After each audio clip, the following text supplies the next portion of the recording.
Shalom saudara, kita memasuki episode 37 dari Menjawab Trinitas.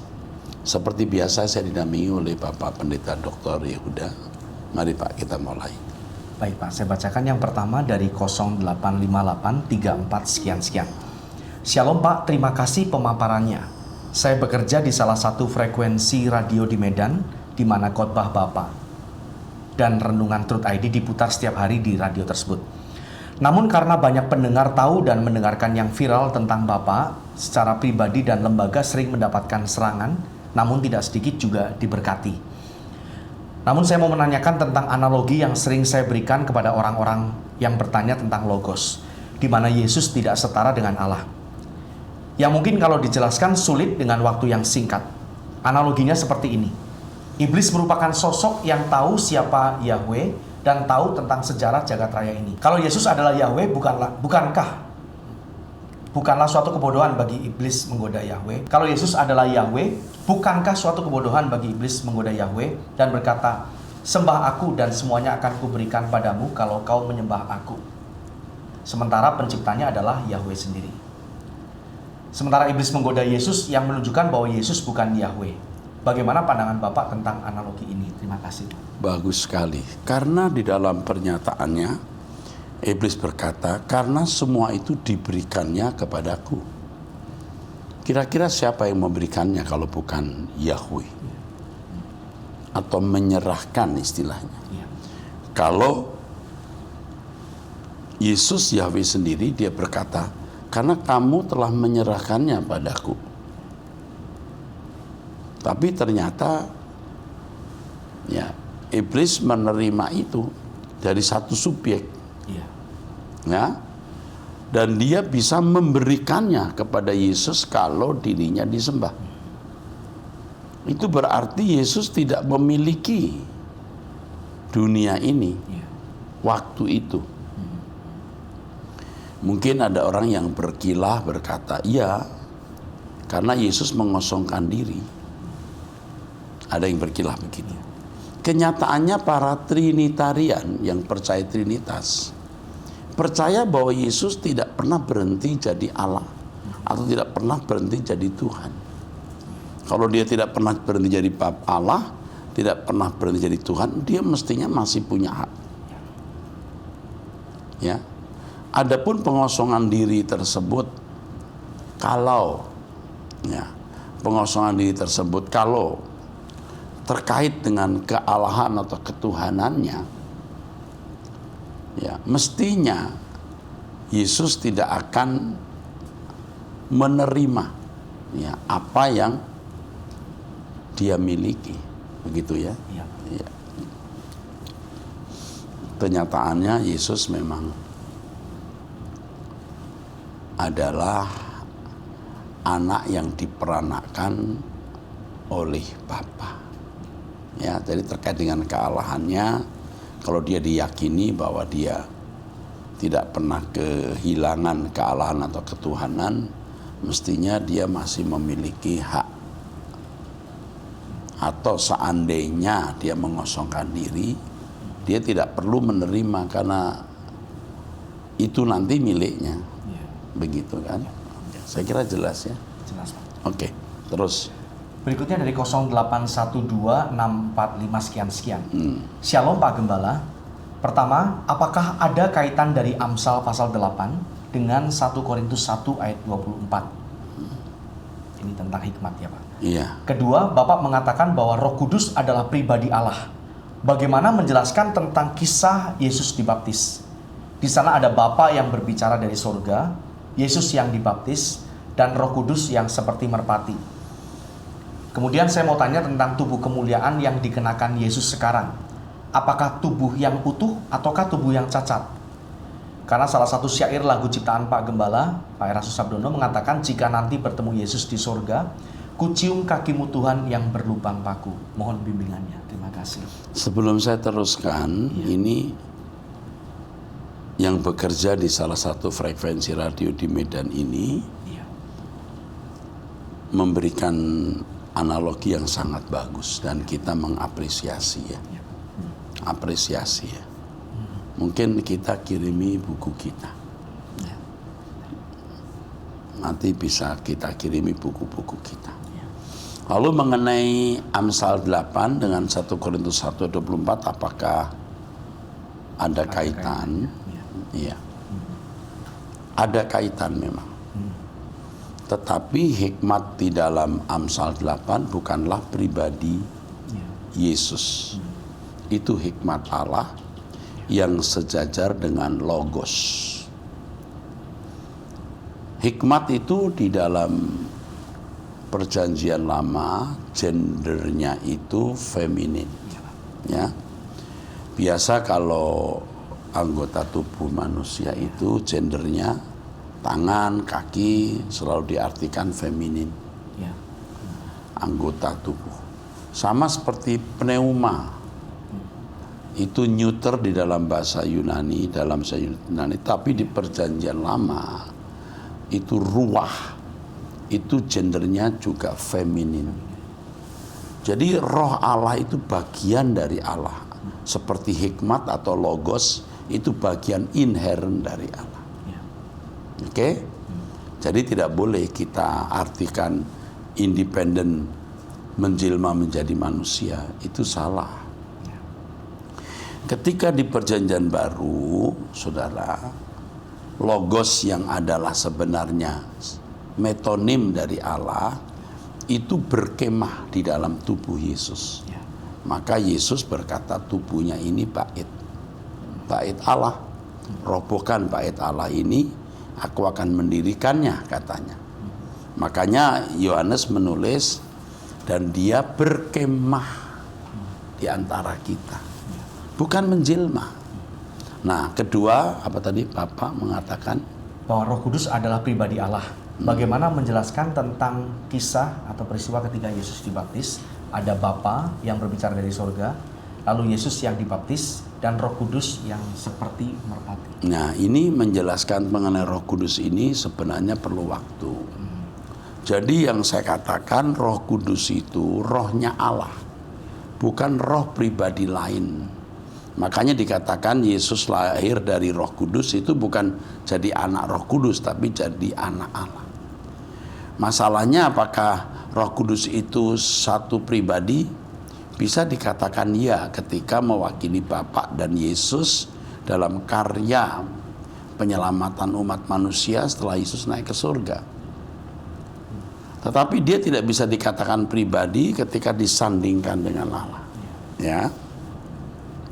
Lalu bagaimana menjelaskan tentang kisah Yesus dibaptis? Yohanes pernah mendapatkan visi dari Allah atau pesan dari Allah bahwa kalau ia membaptis seseorang dan Roh Kudus hinggap, itulah Mesias. Maka Allah bisa menyatakan kehadiran Roh Kudus melalui atau dalam bentuk burung merpati. Sebab kalau tidak, Yohanes Pembaptis tidak akan mengenal.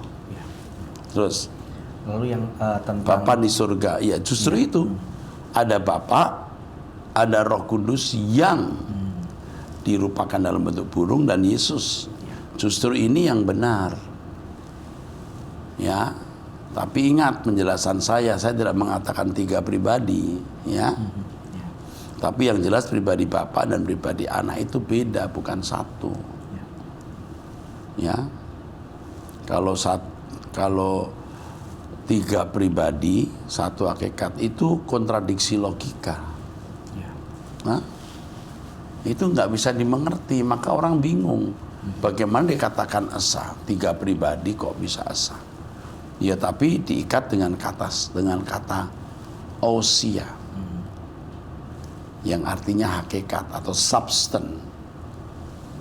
Lalu mereka, para Trinitarian, merumuskan tentang homoousios. Kata itu tidak ada di Alkitab. Dan Alkitab tidak pernah menjelaskan ada tiga pribadi, satu hakikat, tidak ada. Justru trias itu adalah warisan dari filsafat Yunani. Oke, terus kemudian sama yang ketiga ini tentang lirik salah satu lagu Bapak tubuh yang kemuliaan. Oh ya, ketika Yesus bangkit, ia menampakkan diri kepada murid-murid, dia menunjukkan tangannya berlubang paku. Dan the same body, tubuh yang sama itu yang naik ke surga. Tentunya itu bisa. Ya. Jadi kalau saya nyanyi kucium kakimu yang berlubang paku, itu juga tidak boleh dipahami secara doktrinal bahwa Yesus nanti masih punya lubang paku. Maksudnya saya mau memberitahu bahwa kaki itu kakinya Yesus yang jadi raja. Ya, oke, teruskan. Ya. Pertanyaan selanjutnya dari Pak Abraham, ini tinggal di Jakarta. Ya. Shalom Pak Eras, saya mencoba menciptakan lagu dan sudah dinyanyikan di gereja lokal. Apakah lagu saya ini liriknya sudah benar dalam hal men-split antara Bapa, Yesus, dan Roh Kudus? Berikut lirik lagu saya dengan judul Kerinduan Hati ini. Untuk selalu bersamamu, ku mau taat dan setia menyenangkanmu Bapa Allah yang mulia, Elohim Yahweh. Padamu ku percaya. Bimbing aku ya Roh Kudus untuk senangkan hati Bapa, menjadi seperti Dia, Yesus Tuhanku. Dengan hidupnya senangkan Bapa, padamu ku berserah, padamu ku percaya, padamu ya Allahku. Ku mau selalu senangkanmu Bapa Elohim Yahweh. Inilah rinduku, biarlah hidupku dimanapun dan kapanpun menyenangkanmu. Bagus sekali, ya, kalimatnya bagus. Iya. Tidak menyalahi prinsip monoteisme yang kita pahami. Ya, saya juga sering mengatakan Roh Kudus tolonglah aku. Sebenarnya itu sama dengan berseru kepada Bapa, bukan pribadi lain. Oke, teruskan. Pertanyaan selanjutnya dari Ibu Lucianti dari GSKI Evata. Shalom Pak Eras, saya merenungkan kembali pengajaran monoteisme ini dengan pengalaman spiritual saya secara pribadi dengan Allah. Kebetulan saya berasal dari seberang dari Islam fanatik dengan marga dengan marga atau fam tertentu. Ya. Oke, boleh saya kira fam. Ini tapi jarang Pak ya, jadi mungkin.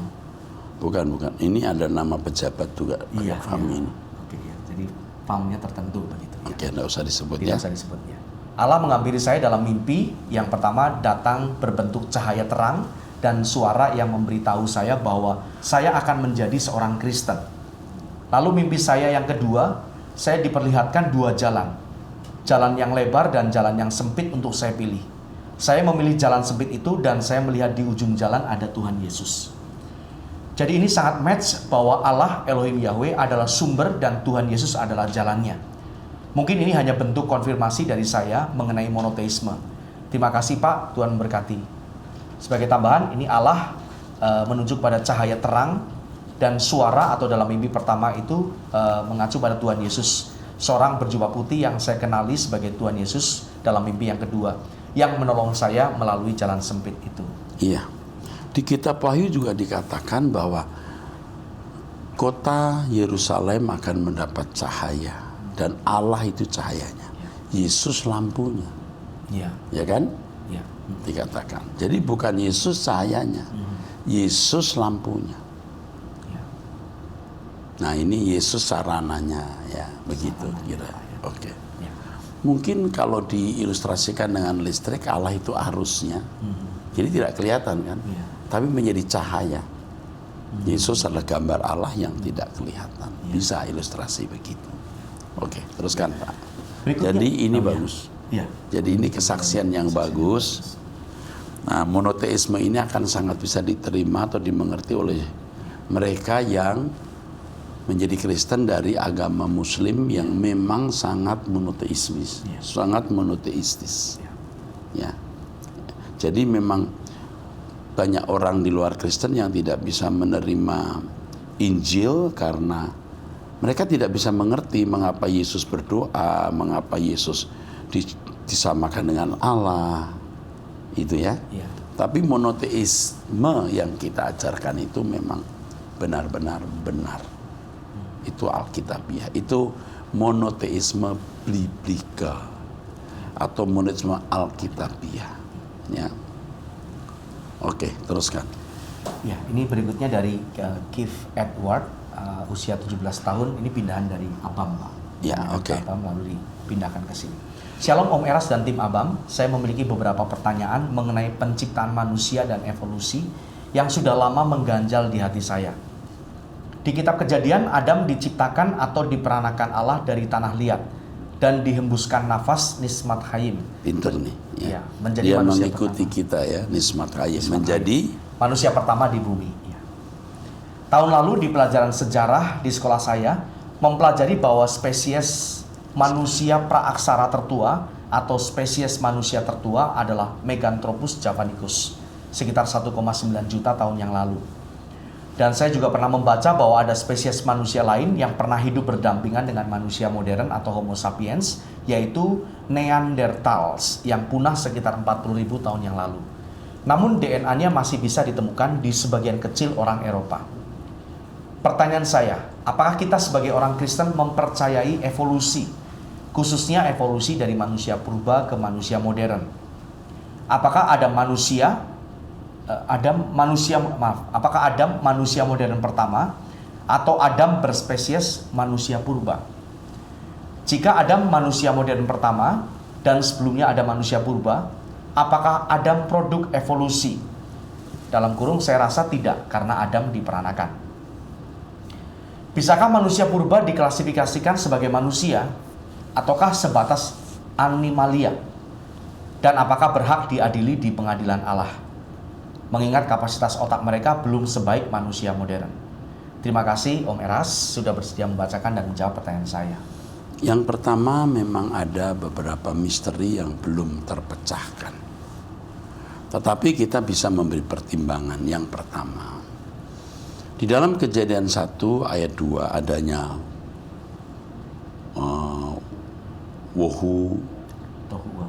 tohu wa bohu, ya, tohu wa bohu. Itu artinya maka terjadilah kekacau balauan. Mungkin itu yang dikatakan Big Bang, maybe. Bukan tidak mungkin dulu pernah ada bumi. Ya, ada spesies manusia atau mirip manusia dan kemungkinan juga dinosaurus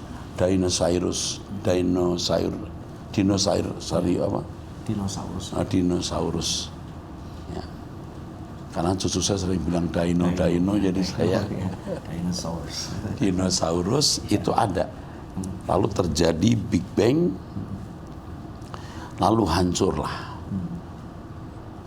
yang kemudian Allah mengerami, merah kefet ya, mengerami, roh Allah mengerami lalu membuat penciptaan baru, atau Allah menciptakan. Yang dikatakan pada mulanya itu pada mulanya penciptaan bumi yang sekarang ada ini, ya. Jadi bukan tidak mungkin ada spesies manusia, tapi bukan manusia segambar serupa Allah.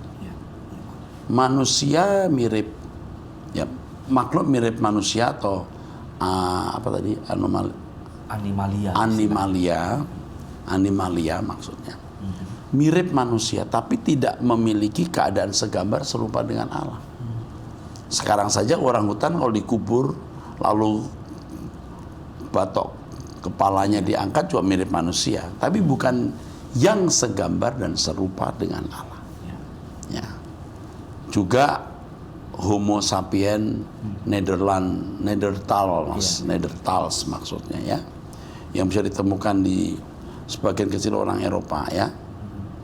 Kok DNA bisa sama? Bisa saja, karena makhluk hidup bisa memiliki kesamaan atau irisan sama, tapi bukan Adam, bukan seperti Adam yang sempurna. Lalu harus kita pertimbangkan bahwa kok jadi saya lupa ya, teori karbon. Teori karbon itu pun juga masih jadi perdebatan. Apakah bisa dipercayai, ini usianya sekian juta tahun, itu juga masih diperdebatkan, ya. Belum tentu tepat, ya. Jadi bukan tidak mungkin ya ada makhluk seperti manusia yang animalia itu, ya. Tapi bukanlah manusia segambar serupa dengan Allah. Jadi kalau Adam baru berumur 6.000 tahun, ini Adam yang Allah ciptakan yang ditaruh di Eden tersebut. cukup jelas ya? Cukup jelas, Pak. Oke, jadi cukup jelas begitu sayang. Kamu cerdas banget ya. Dengan usia 17 tahun ya. Keith Edward. Iya. Kamu akan jadi teolog dan apologet yang hebat nanti. Dan kamu mengatakan tidak setuju adanya evolusi Adam. Iya. Namun ada pertimbangan lagi. Hari pertama Yom Iya. itu belum tentu 24 jam memang. Jadi ketika Allah menciptakan manusia mungkin tidak dalam 24 jam, mungkin dalam satu season atau period. Apakah itu unsur evolusi? Nah, apa itu pengertian evolusi juga harus dipahami.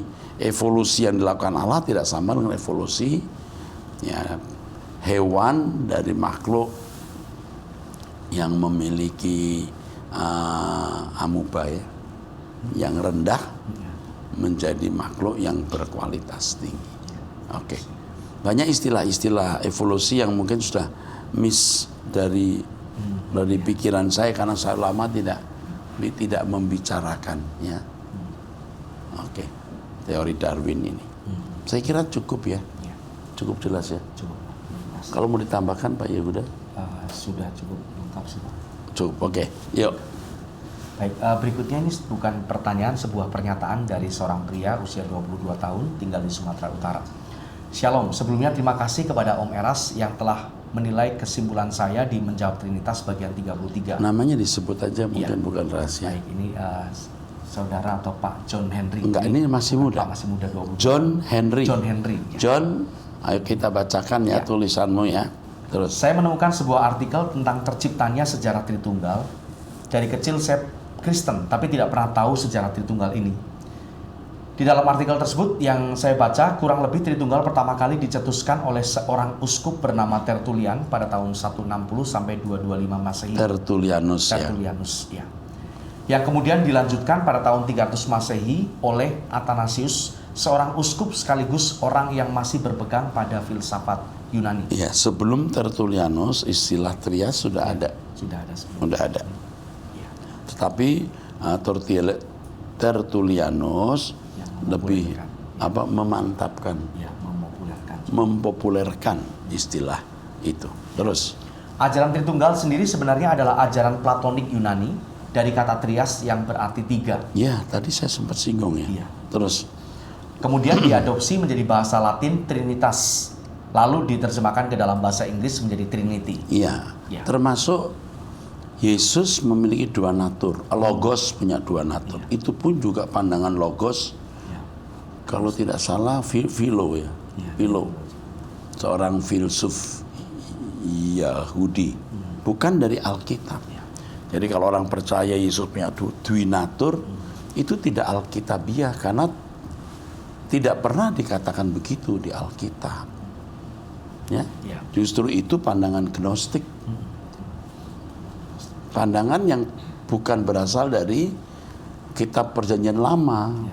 Kalau kita mau memahami Allah yang monoteisme, kita harus berakar pada Yahudi. Ya, benar-benar monoteisme yang biblikal. Terus. Boleh dikatakan bahwa ajaran Tritunggal tidak pernah dikenal oleh gereja mula-mula. Memang, benar ini. Terus. Bahkan Tuhan Yesus pun tidak pernah mengajarkan hal tersebut. Kalau itu penting, yang menjadi dasar fundamental ajaran, Tuhan Yesus pasti menyebut. Ya. Jadi itu muncul memang di abad 3, 4, dan seterusnya. Gereja mula-mula tidak mengajarkan itu, tapi sering ya, di dalam banyak risalah orang berkata, ini ajaran gereja mula-mula. Mula-mula mana? Ini bapak gereja yang mana? Origenes pun juga tidak mempercayai sepenuhnya. Misalnya Yesus sejajar dengan Allah, betul nggak? Bapak gereja yang mana? Tertullianus saya kira juga tidak ya. Walaupun istilah itu beliau yang mempopulerkan. Oke, terus. Tercatat dalam sejarah kekristenan, filsafat Yunani dan ajaran kafir Yunani memberi kontribusi dalam terbentuknya doktrin Trinitas. Ini benar sekali. Terus? Yang kemudian menjadi ajaran yang wajib diajarkan. Sejarah juga mencatat bahwa banyak pertumpahan darah terjadi gara-gara doktrin Trinitas ini. Iya, kalau doktrin ini benar, tentu tidak membuat berdarah-darah. Terus Yang tidak percaya dan tidak mengajarkan Trinitas dianggap sesat dan bidat. Jujur saya kaget dan syok saat membaca artikel tentang sejarah terciptanya doktrin Tritunggal yang sejatinya bukanlah ajaran Alkitabiah, tetapi ajaran non-Alkitabiah, yang kemudian didesain sedemikian rupa agar terlihat seperti kebenaran yang dari Tuhan. Selain kepercayaan kafir Yunani, ada juga kepercayaan kafir dari Babilonia, Mesir, dan kepercayaan kafir daerah-daerah lain yang memiliki konsep yang sama dengan Trinitas dalam kekristenan. iya, juga agama besar di dunia ini juga mempercayai ada 3 Allah. Ya tentu saya tidak bermaksud untuk menghakimi keyakinan agama lain. Lalu apa perbedaan antara keyakinan triteisme dari agama lain tersebut? Ya, mereka meyakini ada 3 dewa utama. Ya, kalau 3 dewa utama ini ya, tidak diakui, bagaimana dengan Trinitas? Oke, teruskan. Sehingga hal ini perlu diluruskan mengingat kekeliruan atau kesalahan doktrin Trinitas telah tertanam di dalam tubuh gereja selama berabad-abad lamanya. Iya. Bukan suatu kebetulan saat Om Eras memutuskan untuk menyampaikan Trinitas monoteisme ini yang dimulai dari seri Logos. Sudah pasti ini adalah kehendak Bapa untuk memurnikan gerejanya serta memurnikan umat pilihan untuk kembali kepada pengajaran monoteisme yang benar sesuai firman Tuhan. Bapa di surga maksudnya ya. Bapa di sorga, ya. Kehendak Bapa di surga untuk memurnikan gerejanya. Untuk memurnikan gerejanya. Serta memurnikan umat pilihan untuk kembali ke pengajaran yang benar monoteisme ya. Terus yang sesuai firman Tuhan dan sesuai dengan ajaran para rasul. ya, Paulus sendiri sangat monoteistis. Dia berkatanya hanya satu Allah, satu Tuhan, satu Allah, satu Tuhan, satu baptisan. Nah, maka di penjelasan saya mengenai monoteisme menurut Perjanjian Baru, tulisan Paulus ini saya kutip. Dan Paulus itu monoteistis, sangat. Terus Saat saya membaca Alkitab, khususnya kitab Wahyu tentang tahta Allah dan tahta anak domba, menurut pemahaman saya secara pribadi, Allah dan anak domba itu tidak sehakikat. Dahulu saya bingung setiap kali membaca kitab Wahyu saat menemukan kata tahta anak domba dan tahta Allah, karena pemahaman Tritunggal yang begitu kuat. ya, tapi kata hakikat itu sendiri juga tidak ada di Alkitab. Kalau itu penting pasti akan dimunculkan. Memang ada teolog atau pembicara yang berkata ada kata hakikat itu ousia. Ousia itu ada di dalam Lukas pasal 15 ya, mengenai anak yang hilang. Ousia itu artinya properti. Memang bisa diartikan substance, tapi tidak ada penjelasan bahwa Allah Bapa Anak Roh Kudus satu ousia, satu properti. Oke, teruskan. Tetapi sekarang saya memahami bahwa Allah dan Tuhan Yesus itu tidak setara atau sehakikat. Bapa dan anak menunjuk adanya hierarki. Amin, amin. Dan itu jelas sekali itu. Terus. Sekalipun Bapa sangat meninggikan Yesus serta menganugerahkan kepadanya segala kuasa di bumi dan di sorga, tetaplah Yesus tidak akan menggeser posisi Allah Bapa sebagai pemilik. Orang-orang Trinitarian mengajarkan bahwa Yesus setara atau sehakikat dengan Bapa, itu kesannya seperti memaksakan dan berusaha membelokkan atau mengubah tatanan yang Allah tetapkan. Di dalam Alkitab sendiri dikatakan Yesus menjadi Tuhan bagi kemuliaan Allah Bapa. Iya, menjadi Tuhan bagi kemuliaan Allah Bapa. Bagaimana dikatakan sehakikat? Bagaimana dikatakan setara? Di banyak ayat kita membaca Allah menetapkan dia menjadi jalan pendamai. Allah yang mengutus. Ya, dan banyak lagi yang menunjukkan tidak mungkin mereka, maksud saya Bapa dan Anak itu setara. Tapi coba ya dibaca Yohanes pasal 17 ya. Yohanes pasal 17 ayat 20 dan 21 coba. Yohanes pasal 17 ayat 20 dan 21. Ya. Dan bukan untuk mereka ini saja aku berdoa, tetapi juga untuk orang-orang yang percaya kepadaku oleh pemberitaan mereka, supaya mereka semua menjadi satu. Terus? Sama seperti engkau ya Bapa di dalam aku, dan aku di dalam engkau, agar mereka juga di dalam kita. Dalam kita. Iya. Itu kan Yesus dan Bapa menyebut kita. Dua pribadi. Ya. Hanya di dalam persekutuan, bukan satu hakikat. Di dalam kita. Iya. Oke, cukup itu aja maksudnya. Iya. Oke, teruskan yuk si Henry ini. Iya. Oh ya, saya sempat sekilas mendengar antara pembahasan di Trinitas Monoteisme sesi 9 atau di Menjawab Trinitas, ini agak ragu-ragu, tapi di antara salah satu. Iya, iya. Om Eras bilang bahwa akan membuat tema khusus tentang predestinasi. Semakin menarik hati pengajaran-pengajaran dari Om Eras. Ya, ini maksudnya menunggu-nunggu seri predestinasi itu, Pak. Tapi yang saya akan munculkan kristologi pra-eksistensi dulu. Ya. Hanya itu saja Om yang bisa saya sampaikan kepada Om Eras. Mohon maaf kalau tulisan saya ini sedikit berantakan dan panjang Om. Wow. Kasih karunia dari Allah Bapa dan dari Tuhan Yesus menyertai Om selalu. Amin. Ada nama-nama yang